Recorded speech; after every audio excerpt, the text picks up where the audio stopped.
a lot of that, and this feeling that Dennis is describing. And he said last week he hopes you guys are at each other's weddings, and he says just now that he expects you to be pushing him in a wheelchair one day. Is this the closest team you've played on in your basketball career, and if so, how and why? Most definitely. I would say we're all like a product of Coach Gates, so him doing his best and Dr. Carr as well, just getting us closer together. That's a product of that. So I believe everything he said was true, and I feel like I've known these guys my whole life, and I've only known them for about 7 or 8 months. So it's just a product of us and our principles, like he said. For both of you guys, a lot of teams that have good years or win, talk about chemistry. What comes first? Does the chemistry make it easier to win, or does winning make chemistry better? I think chemistry makes it easier to win. Just the relationship that we can build on and off the court, it correlates directly to basketball. So if we can't build a relationship off the court, if I can't have a simple conversation with my brother, then it's not gonna be good on the court, in my opinion. That's what I think. And then when we first got here, we have a saying like winning in June, winning in July. And I feel like you accomplish that by building that chemistry. But I feel like you can't win unless you're connected together.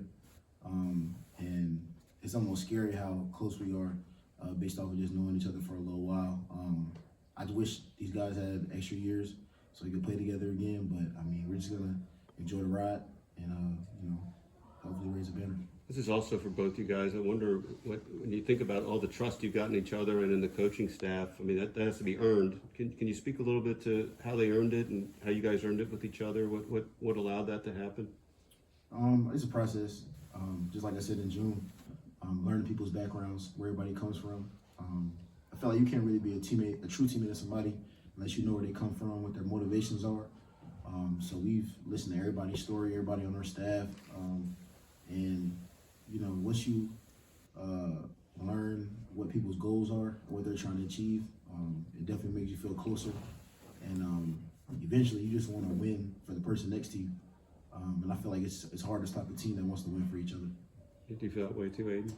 Yeah, I feel like part of it is, I think everybody wants to be, close to each other. Like everybody wants, I want Nick to be my brother. So I think that's part of it. The want to build chemistry and be good. And Nick, not many of you guys have played in the SEC tournament, but you've been in the ACC, and other guys have been in other tournaments. Should anything change when you get into these win or go home environments, or do you kind of have to keep doing what you've done all year? Keep doing what we've done all year. I feel like every game we've played has prepared us for this moment.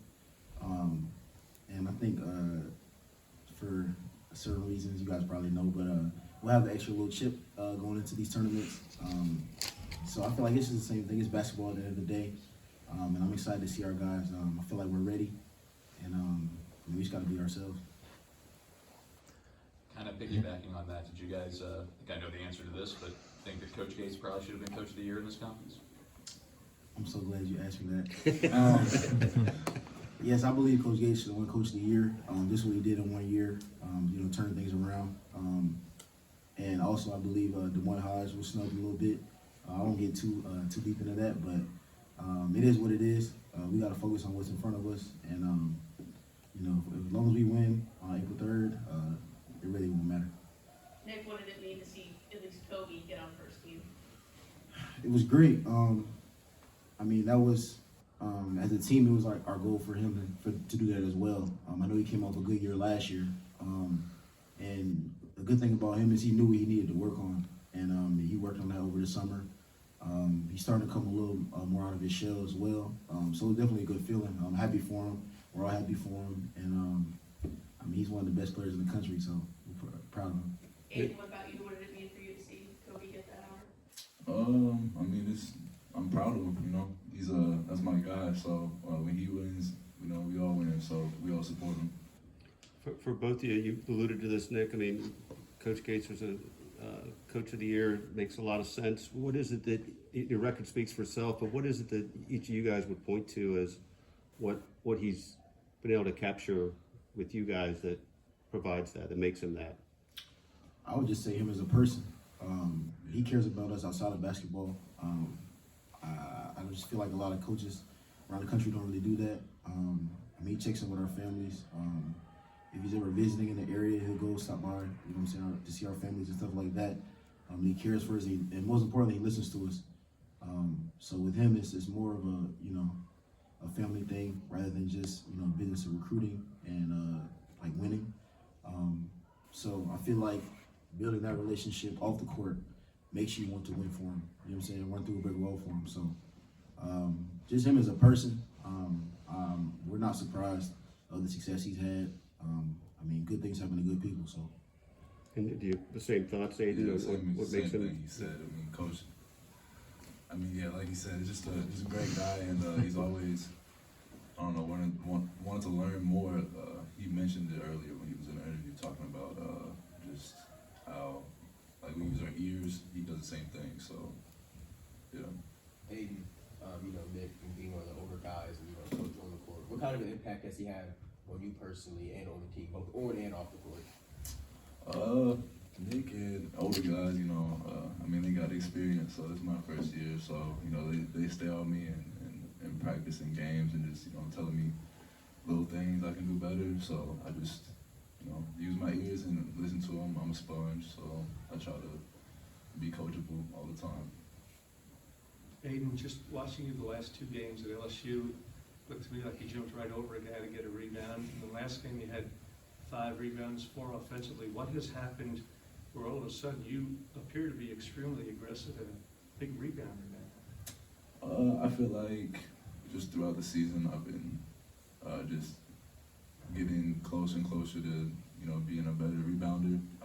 And so, I don't know, I might have just, you know, just got to that point where I'm just now grabbing the ball. So, I don't know, it's just an effort thing. So I guess you could say I just won it, so. Aidan, everybody talks about, you know, always kind of having to be ready because you never know when it's going to be your time. But how tough is that to do throughout a season where, you know, at times you've gone a couple games without playing, and how tough is it to maintain that mindset, and who's helped you do it? I mean, it's a mindset that you have to have.